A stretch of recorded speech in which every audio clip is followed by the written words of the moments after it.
Story शुरू होती है एक लड़की टेस से जो अपनी कार को एक बिल्कुल सुनसान और बहुत ईरी फीलिंग वाले घर के सामने रोकती है।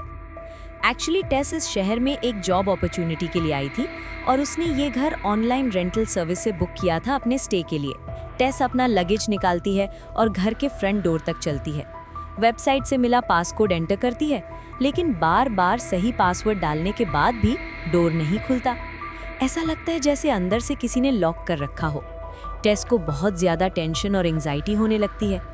अब रात काफ़ी गहरी हो चुकी थी और ऊपर से तेज़ बारिश शुरू हो गई, तो टेस वापस कार में बैठ जाती है।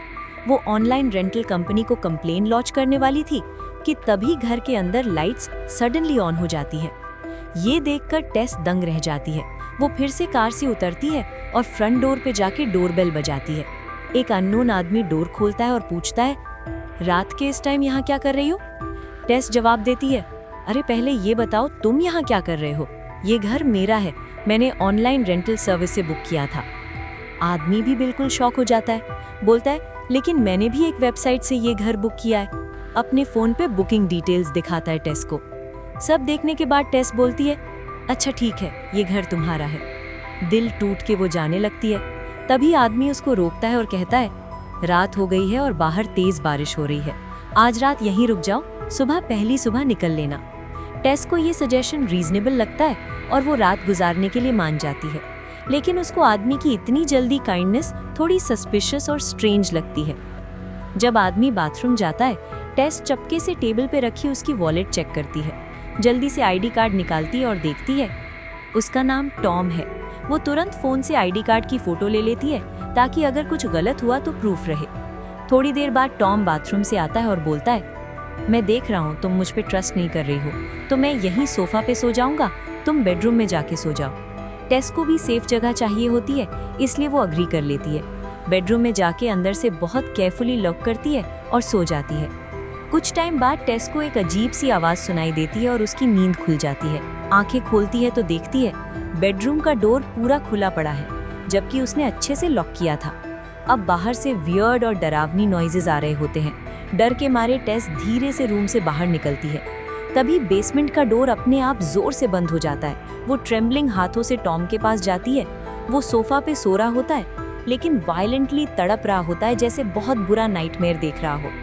टेस उसको जगाती है और पूछती है, मेरा बेडरूम डोर तुमने खोला था क्या? टॉम बोलता है, नहीं, मैं गहरी नींद में था। ये सुन के टेस वापस अपने रूम में जाती है। इस बार डोर को और भी टाइटली लॉक करती है और फिर सो जाती है। अगली सुबह जब टेस उठती है तो टॉम घर पे नहीं होता। टेबल पे एक नोट पड़ा होता है, कुछ काम से बाहर गया हूँ, शाम तक वापस आ जाऊंगा। टेस रेडी होके अपने जॉब इंटरव्यू के लिए निकलती है। बाहर निकलते ही वो शॉक हो जाती है। पूरा एरिया कंप्लीटली अबैंडन है। सारे सराउंडिंग हाउसेस टूटे फूटे और खंडर हो चुके हैं। ऐसा लगता है जैसे यहाँ सिर्फ वो अकेली रहती हो। सब कुछ बहुत स्ट्रेंज और अनसेटलिंग लग रहा होता है टेस को, लेकिन इंटरव्यू के लिए लेट हो रहा था, इसलिए अभी ज़्यादा नहीं सोचती और कंपनी चली जाती है। उसका इंटरव्यू बहुत अच्छा जाता है। डायरेक्टर उससे एक्सट्रीमली इम्प्रेस हो जाता है। इंटरव्यू खत्म होने के बाद डायरेक्टर कैजुअली पूछता है, इस सिटी में कहाँ रुक रही हो? टेस बोलती है, बारबरी स्ट्रीट एरिया में एक घर में। बारबरी स्ट्रीट सुनते ही डायरेक्टर विजिबली शॉक्ड और पैनिक्ड हो जाती है। वो जल्दी जल्दी बोलती है, वो जगह बिल्कुल सेफ नहीं है, जितनी जल्दी हो सके वहाँ से निकल जाओ। इतना बोल के वो जल्दी से चली जाती है। जब टेस वापस घर आती है तो अब उसको भी लोकेशन से डर लग रहा होता है। जैसे ही वो फ्रंट डोर अनलॉक करने वाली होती है, सडनली एक अननोन आदमी फुल अग्रेसिव स्पीड से उसकी तरफ दौड़ता हुआ आता है। डर के मारे टेस जल्दी से डोर अनलॉक करती है, अंदर घुस जाती है और डोर जोर से स्लैम कर देती है। बाहर से वो आदमी लाउडली दरवाज़ा पीटने लगता है और चिल्लाता है बाहर आने को। टेस को कुछ समझ नहीं आ रहा होता। वो पैनिक में पुलिस को कॉल करने की कोशिश करती है। कुछ टाइम बाद देखती है वो आदमी चला गया है। रिलीफ में बाथरूम जाती है, लेकिन टॉयलेट पेपर रोल खत्म मिलता है। वो घर में एक्स्ट्रा रोल ढूंढने लगती है। उसकी नज़र बेसमेंट डोर पे पड़ती है। सोचती है शायद नीचे स्पेयर्स होंगे। बेसमेंट में जाती है और सामने ही टॉयलेट पेपर का बॉक्स मिल जाता है। एक रोल लेके निकलने ही वाली होती है कि सडनली बेसमेंट डोर अपने आप जोर से बंद हो जाता है और लॉक हो जाता है। टेस पूरी ताकत से धकेलती है, लेकिन डोर नहीं खुलता। समझ जाती है फ़ोन ऊपर रह गया है। ये भी समझ जाती है कि बैठने से कोई हेल्प नहीं आएगी। दूसरा रास्ता ढूंढती है। बेसमेंट की दीवार में एक छोटा विंडो दिखता है जहाँ से लाइट आ रही होती है। खुलने की कोशिश करती है लेकिन वो सिर्फ बाहर से खुलता है। कुछ तोड़ने के लिए ढूंढती है तो वॉल से एक रोप निकलता है। बिना ज्यादा सोचे रोप खींचती है, एक सीक्रेट डोर खुल जाता है। अंदर बिल्कुल पिच ब्लैक अंधेरा होता है, कुछ दिखाई नहीं देता। टेस जानना चाहती है अंदर क्या है, लेकिन डर भी बहुत लग रहा होता है। फिर आइडिया आता है। बेसमेंट से एक बड़ा मिरर उठाती है और एंगल सेट करती है ताकि लाइट सीक्रेट रूम में रिफ्लेक्ट हो। अब दिखता है एक पैसेजवे। डर के कांपते हुए धीरे धीरे अंदर जाती है और दूसरे रूम तक पहुंचती है। वहां एक गंदा बेड और एक पुराना वीडियो कैमरा होता है। पूरा सेटअप ऐसा लगता है जैसे अडल्ट या क्रिमिनल वीडियोस शूट किए जाते थे। फिर नजर वॉल पे पड़ती है, वहां खून से सने हाथ के प्रिंट्स होते हैं। ये देख के टेस टेरर में आ जाती है। वो पैनिक में वापस लाइट वाले विंडो की तरफ भागती है। बाहर टॉम दिखता है। वो जोर से चिल्लाती है और हेल्प मांगती है। टॉम उसको देखता है, समझ जाता है वो बेसमेंट में फंसी है। जल्दी अंदर जाता है, ऊपर से बेसमेंट डोर अनलॉक करता है और टेस को बाहर निकालता है। टेस डर के कांप रही होती है। जल्दी से बैग्स पैक करने लगती है और टॉम को बताती है सीक्रेट रूम, गंदा बेड, कैमरा और खून के हाथ के प्रिंट्स के बारे में। बोलती है ये जगह बिल्कुल सेफ नहीं है, अभी निकलना है यहाँ से। लेकिन टॉम उसकी इतनी डर देखने के बाद भी पूरा बिलीव नहीं करता। बोलता है पहले मैं खुद जाके बेसमेंट सब चेक करता हूँ, अगर सच में कोई डेंजर है तो हम तुरंत निकल जाएंगे, तब तक तुम ऊपर वेट करो। अगर दोनों नीचे गए और डोर फिर लॉक हो गया तो दोनों फॉरएवर फंस जाएंगे। इतना बोल के टॉम सीधा बेसमेंट की तरफ चला जाता है। टेस बहुत कोशिश करती है रोकने की, लेकिन वो नहीं सुनता और नीचे चला जाता है। टेस बहुत टेंशन में वेट करती है, लेकिन टॉम बहुत देर तक नहीं आता। वो बेसमेंट डोर के पास जाके बार बार उसको आवाज देती है, लेकिन नीचे से कोई रिस्पॉन्स नहीं आता। आखिर में टेस फिर से हिम्मत जुटाती है।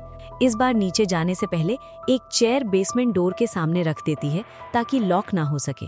फोन का फ्लैशलाइट ऑन करके धीरे धीरे नीचे उतरती है और टॉम को ढूंढने लगती है। सीक्रेट रूम तक पहुंचती है जहां बेड और कैमरा था, लेकिन टॉम वहां नहीं होता। चिंता में और आगे बढ़ती है। थोड़ी दूर पे स्टेयर्स दिखते हैं जो और नीचे जा रहे होते हैं। फिर नीचे से टॉम की आवाज आती है। वो हेल्प मांग रहा होता है। डर के बावजूद टेस टॉम की आवाज सुन के नीचे उतरती है। नीचे पहुंचती है तो एक और गहरा बेसमेंट लेवल होता है। टेस टॉम को आवाज देते हुए आगे बढ़ती है। सडनली टॉम नजर आता है। जमीन पे एनिमल की तरह क्रॉल कर रहा होता है, एक्सट्रीमली पैनिक्ड। उसको कुछ ने काट लिया होता है। कांपते हुए बोलता है बिल्कुल आवाज मत करना, हमारे अलावा यहाँ कोई और है जो मुझे मारना चाहता है, उसने मुझे काट लिया है। जैसे ही वो एस्केप करने वाले होते हैं, एक बहुत लंबी औरत सडनली फुल स्पीड से उनकी तरफ चार्ज करती है। वो टॉम को पकड़ती है, उठाती है और रिपीटेडली उसका सर दीवार पे इतनी जोर से मारती है कि वो मर जाता है। अब सीन कट होता है 2 हफ्ते बाद। असली घर का ओनर दिखता है, एक आदमी, एजे। एजे प्रोफेशन से टीवी एक्टर था, लेकिन उसकी जिंदगी बर्बाद हो चुकी थी। एक शो में साथ काम करने वाली एक्ट्रेस ने उस पे मिसकंडक्ट का इल्जाम लगा दिया था। उस एलिगेशन की वजह से करियर खत्म, सारे पैसे कोर्ट केसेस में खर्च हो गए। अब सिर्फ ये बारबरी स्ट्रीट का घर बचा था और वो इसे बेचने आया था। एजे घर में एंटर करता है तो देखता है किसी और का सामान इधर उधर पड़ा है। ये टेस और टॉम का सामान होता है। बाहर टेस की कार भी पार्क्ड दिखती है। एजे को शक होता है कि कोई सीक्रेटली इस घर में रह रहा है। पूरा घर सर्च करता है, लेकिन कोई नहीं मिलता। फिर नजर बेसमेंट डोर पे पड़ती है। वहाँ चेयर रखा है, वही चेयर जो टेस ने लॉक रोकने के लिए रखा था। कंफर्म हो जाता है कि कोई बेसमेंट में छुपा है। फ्लैशलाइट और नाइफ प्रोटेक्शन के लिए लेके नीचे जाता है। अंदर जाके वो भी सीक्रेट रूम देखता है जहाँ बेड और कैमरा है। डरने के बजाय एक्साइटेड हो जाता है, सोचता है ये हिडन एक्स्ट्रा स्पेस घर की मार्केट वैल्यू बहुत बढ़ा देगा। मेजरिंग टेप निकालता है और बेसमेंट के डायमेंशंस मेजर करने लगता है। एक रूम में पहुंचता है जहां पुराना टीवी चल रहा होता है, एक प्रोग्राम जो मदर ब्रेस्ट फीडिंग करते हुए दिखाता है और कैसे करना है वो एक्सप्लेन करता है। अचानक मेजरिंग टेप उसके हाथ से खींच ली जाती है। एजे चौंक जाता है। फ्लैशलाइट उस डायरेक्शन में मारता है जहां से टेप गई, लेकिन कोई नहीं दिखता। फिर सामने से डीप ग्राउलिंग साउंड आती है। कुछ सेकंड्स बाद वही लंबी स्ट्रेंज लुकिंग औरत उसकी तरफ चलती हुई आती है। डर के मारे एजे भागता है। भागते हुए एक पिट में गिर जाता है। औरत तुरंत ऊपर से मेटल ग्रेट बंद कर देती है और एजे फंस जाता है। कंफ्यूज्ड और डर के मारे एजे देखता है वहाँ एक लड़की बैठी है। वो टेस होती है जो पिछले 2 हफ्ते से उसी पिट में फंसी हुई थी। एजे बहुत डर जाता है। टेस उसको शांत करती है और विस्पर में बोलती है बिल्कुल आवाज मत करना, अगर वो औरत गुस्सा हुई तो तुम्हें भी मार देगी। अगर जिंदा रहना है तो बिल्कुल वही करो जो वो चाहती है, वरना वो तुम्हें मार देगी। थोड़ी देर बाद वो लंबी औरत आती है और ऊपर से दूध की बोतल नीचे करती है टेस की तरफ। टेस बिना हेजिटेट किए बेबी की तरह दूध पीती है, फिर वही बोतल एजे की तरफ नीचे करती है। एजे मना कर देता है। टेस चुपके से कहती है, ऐसा मत करो, चुपचाप पी लो। एक्सप्लेन करती है, ये औरत बस चाहती है हम उसके बच्चे की तरह बिहेव करें। एजे फिर भी मना करता है। ये देख के औरत गुस्से से भर जाती है, पिट में नीचे आती है। पहले टेस को प्यार से गले लगाती है जैसे अच्छा बच्चा हो, फिर गुस्से में एजे की तरफ मुड़ती है। एजे को खींच के ले जाती है उस रूम में जहां ब्रेस्ट फीडिंग का इंस्ट्रक्शनल वीडियो टीवी पे चल रहा होता है। वहां वो एजे को फोर्सफुली उसी तरह ब्रेस्ट फीड करती है जैसे वीडियो में दिखाया गया था। इस बीच औरत पिट का ग्रेट खुला छोड़ के एजे को ले गई थी। टेस मौका देख के पिट से बाहर निकल जाती है और भागती है।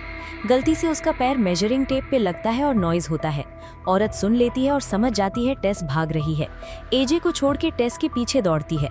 टेस फुल स्पीड से भागती है और बेसमेंट डोर तक पहुंचती है, लेकिन वो फिर लॉक हो चुका होता है। पूरी ताकत लगा के खोलने की कोशिश करती है, लेकिन नहीं खुलता। फिर बेसमेंट विंडो की तरफ भागती है, एल्बो से ग्लास तोड़ती है और बाहर निकलने की कोशिश करती है। अब औरत बहुत पास आ चुकी होती है। जैसे ही वो टेस को पकड़ने वाली होती है, बाहर से एक आदमी सडनली टेस को खींच के बाहर निकाल देता है सेफ्टी में। अगर वो आदमी 1 सेकंड भी लेट होता तो औरत टेस को पकड़ लेती। ये वही स्ट्रेंजर होता है जो स्टोरी के शुरू में टेस को घर में घुसने से रोकने आया था। सांस फूलते हुए टेस बोलती है, इस घर में एक बहुत टेरिफाइंग औरत है। स्ट्रेंजर बोलता है, अभी इस सिटी से जितना दूर जा सको जाओ, वरना वो औरत तुझे ढूंढ लेगी और जिंदगी भर अपने पास रखेगी। लेकिन टेस बोलती है, अंदर एक और आदमी फंसा है जिसको मेरी हेल्प चाहिए। स्ट्रेंजर कहता है, शुक्र करो कि तू जिंदा है, अभी यहाँ से निकल जा।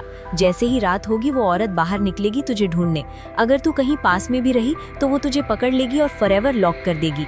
वो ऐड करता है, मेरा काम था तुझे वार्न करना, अब तू अपनी जान बचाएगी या नहीं ये तेरा फैसला है। टेस जाना चाहती है लेकिन उसका दिल बहुत काइंड है। वो एजे को अकेला उस औरत के साथ छोड़ नहीं सकती, इसलिए हेल्प ढूंढने निकल जाती है। दूसरी तरफ एजे को भी मौका मिलता है और वो भागने की कोशिश करता है, लेकिन फिर औरत की ग्राउल सुनाई देती है। डर के मारे वो टनल में और गहराई में छुपने के लिए भागता है। औरत उसके पीछे आती है। एजे भागता रहता है जब तक डेड एंड नहीं आ जाता। पूरा फंस जाता है। औरत बिल्कुल सामने खड़ी होती है।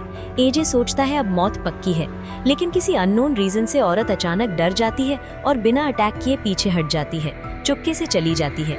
एजे पीछे मुड़ता है और एक दरवाजा देखता है। क्यूरियस होके अंदर जाता है। रूम बहुत खराब कंडीशन में होता है, सब कुछ बिखर रखा होता है। एक पुराना टीवी चल रहा होता है। एजे रूम सर्च कर रहा होता है कि पीछे से आवाज आती है। डर के पलटता है और फ्लैशलाइट मारता है। बेड पे एक बहुत बूढ़ा, कमजोर और बीमारी से भरा आदमी पड़ा होता है। वो ना उठ सकता था, ना ठीक से बोल सकता था। एजे सोचता है ये भी उस औरत ने प्रिजनर बनाया होगा। उसकी हेल्प करने की कोशिश करता है, लेकिन बूढ़ा धीरे से ड्रॉर की तरफ इशारा करता रहता है। एजे ड्रॉर खींचता है। अंदर डजन्स रिकॉर्डेड वीडियो टेप्स होते हैं, हर एक पे अलग अलग औरत का नाम लिखा होता है। एजे एक टेप प्ले करता है। स्क्रीन पे वही बूढ़ा आदमी एक औरत के साथ सेक्सुअल असॉल्ट करता दिखता है। एजे हॉरिफाइड हो जाता है। जैसे ही पलटता है, बूढ़ा ड्रॉर से गन निकाल लेता है।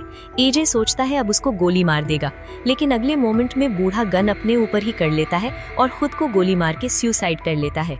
इधर टेस पुलिस स्टेशन पहुंचती है ऑफिसर्स के साथ। सब कुछ एक्सप्लेन करती है जो घर में हो रहा है, लेकिन पुलिस उसके फटे कपड़े और थके हारे हाल देख के सोचते हैं वो ड्रग्स के नशा में है। बिलीव नहीं करते और छोड़ देते हैं। टेस समझ जाती है अब खुद ही हैंडल करना पड़ेगा। रात होने वाली होती है। स्मार्टली वो अपनी कार में बैठ के वेट करती है, क्योंकि पता होता है रात होने पे वो औरत बाहर निकलेगी उसको ढूंढने। और वैसा ही होता है। जैसे ही अंधेरा होता है, लंबी औरत घर से बाहर निकलती है टेस को हंट करने। उसके कार में बैठी होने से पहले ही टेस इंजन फुल स्पीड में स्टार्ट करती है, सीधा औरत पे कार मार देती है और उसको फ्रंट वॉल से पिन कर देती है। औरत फंस जाती है, ना आगे जा सकती है ना पीछे। थोड़ी देर बाद बेहोश हो जाती है। मौका देख के टेस वापस बेसमेंट में दौड़ती है एजे को बचाने। उसी टाइम एजे वो गन उठा लेता है जो बूढ़े ने खुद पे यूज की थी और बाहर निकलने की कोशिश करता है। अंधेरे की वजह से एजे क्लियरली नहीं देख पाता। सडनली कोई उसकी तरफ आता दिखता है। पैनिक में गन चला देता है। पास जाके देखता है वो टेस थी। फॉर्चुनेटली गोली सिर्फ उसके पेट को छू के गुजर जाती है, कोई वाइटल ऑर्गन नहीं लगता। जान बच जाती है। एजे इंजर्ड टेस को सपोर्ट करता है और बाहर ले आता है। बाहर आते ही देखते हैं वो औरत जो कार से पिन हुई थी गायब हो चुकी होती है। कार अब कोलिजन से डैमेज हो चुकी होती है, चल नहीं सकती, कोई ऑप्शन नहीं। दोनों पैदल भागते हैं। थोड़ी दूर जाके वही अननोन स्ट्रेंजर फिर मिलता है, चुपके से इशारा करता है फॉलो करने का। उनको एक बड़े वाटर टैंक के पास ले जाता है और बोलता है यहाँ वो औरत नहीं पहुँच सकती। एजे पूछता है वो औरत कौन है और मेरे घर में क्या कर रही है। स्ट्रेंजर एक्सप्लेन करता है वो औरत पिछले 40 साल से इस घर में रहती है। ये घर असल में उसके फादर का था, पेपर पे शायद अब तुम्हारा है, तुमने कुछ साल पहले खरीदा होगा, लेकिन पहला ओनर फ्रैंक था। वो औरत फ्रैंक की बेटी है। फ्रैंक बहुत क्रूअल इंसान था। वो दूसरी औरतों को किडनैप करता था, इस घर के बेसमेंट में लाता था, बांध के रखता था, रेप करता था और उनसे बच्चे पैदा करवाता था। अगर लड़का पैदा होता तो उसको मार देता, अगर लड़की पैदा होती तो उसको कैप्टिव रखता, पाला पोसा और बाद में अपनी बेटियों के साथ भी रेप करता था।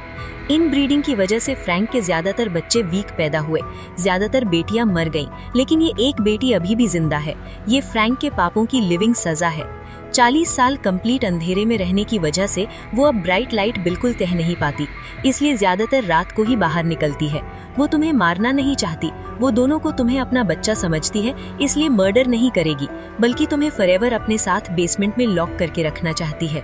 बातें हो रही होती है कि सडनली उनके पीछे की दीवार टूट जाती है। औरत बर्स्ट करती हुई आती है, स्ट्रेंजर के गले को पकड़ती है और ब्रूटली उसको मार देती है। डर के मारे एजे इंजर्ड टेस को छोड़ के अकेला भाग जाता है। टेस भी लंगड़ाते हुए उसके पीछे भागती है और कंटिन्यूअसली हेल्प मांगती है, लेकिन एजे इग्नोर करता है और फुल स्पीड में भागता रहता है। वो एक बड़े वाटर टैंक पे चढ़ जाता है। कैसे भी करके टेस भी पीछे चढ़ जाती है। औरत उनके पीछे चढ़ने लगती है। एजे गन निकालता है उसको मारने के लिए, लेकिन पैनिक में गन हाथ से गिर जाती है। कुछ मोमेंट्स बाद औरत टैंक के टॉप पे पहुंच जाती है। एजे अब क्लियरली समझ जाता है वो उन दोनों को अपने बच्चे मानती है और फॉरएवर डार्क बेसमेंट में कैप्टिव रखना चाहती है। एजे को अंधेरे अंडरग्राउंड हेल में पूरी जिंदगी बिताने का ख्याल भी नहीं सह पाता, तो वो उसकी मदरली इंस्टिंक्ट का फायदा उठाता है।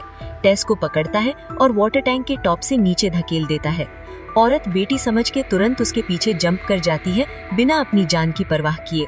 मिड एयर में टेस को पकड़ लेती है और अपनी बाहों में पकड़ के गिरने से बचाती है, ताकि टेस को चोट ना लगे। अगर सीधा जमीन पे गिरती तो शायद मर जाती। दोनों नीचे गिरते हैं। एजे देखता है दोनों खून से लथपथ पड़े हैं और मोशनलेस हैं। सोचता है दोनों मर गए, लेकिन फिर टेस होश में आती है। समझ जाती है औरत ने उसकी जान बचाने के लिए अपनी जान दे दी। एजे टेस को खड़ा करता है और जस्टिफाई करने लगता है, अगर मैंने ऐसा नहीं किया होता तो हम दोनों मर जाते। लेकिन अब टेस समझ चुकी थी, चाहे एजे कितना भी अच्छा बनने की कोशिश करे, वो ऐसा इंसान है जो अपनी जान बचाने के लिए किसी और को सैक्रिफाइस कर सकता है। अचानक औरत फिर से खड़ी हो जाती है। गुस्से में, क्योंकि एजे ने उसकी बेटी को धकेल दिया था, वो एजे के गले को पकड़ती है। एक्सट्रीम रेज में पहले दोनों आंख से निकाल देती है, फिर उसका सर 2 टुकड़ों में चीर देती है। एजे को मारने के बाद वो टेस की तरफ मुड़ती है, सॉरोफुल और मदली आंखों से प्यार से उसको सहलाने लगती है। लेकिन टेस अभी भी उससे बहुत डरती है। औरत समझ जाती है उसका चेहरा और मॉन्स्ट्रस अपीयरेंस इतना खौफनाक है कि इस दुनिया में कोई भी उसको कभी एक्सेप्ट नहीं करेगा। तो वो टेस को इशारा करती है, मुझे मार दो। टेस नहीं चाहती उसको मारना, लेकिन औरत इस हॉरिबल एग्जिस्टेंस से आजाद होना चाहती है। उसकी पेन समझ के टेस गन लेती है और उसको गोली मार देती है। आखिरकार डेकेड्स के टॉर्मेंट से उसको मुक्ति मिल जाती है और यही कहानी खत्म होती है। अगर ये वीडियो पसंद आया तो चैनल को सब्सक्राइब कर देना और लाइक जरूर कर देना। Thank you.